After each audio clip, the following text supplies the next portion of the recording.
What is the proper way to crimp? Stay tuned to find out.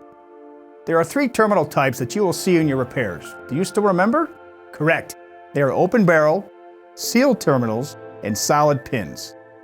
Each terminal type does play a role in the electrical infrastructure of the vehicle.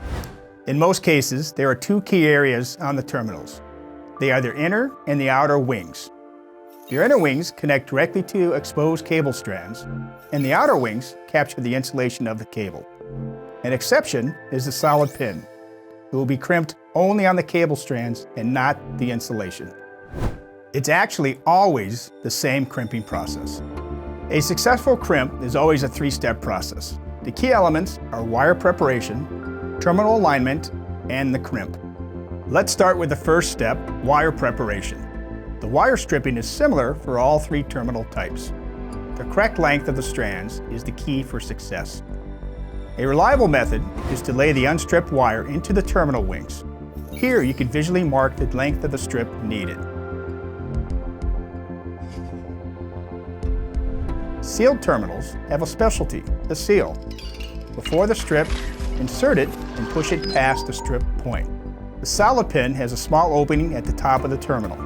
By seeing the strands in this inspection window, you can check if the cable is inserted correctly.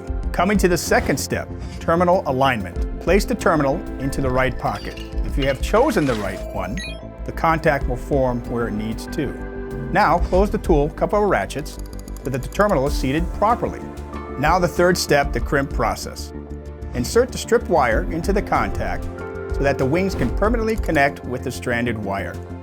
For the sealed version, you must locate the seal at the beginning of the stripped wire so that you can start the crimping process. Please make sure that the seal is facing the right way.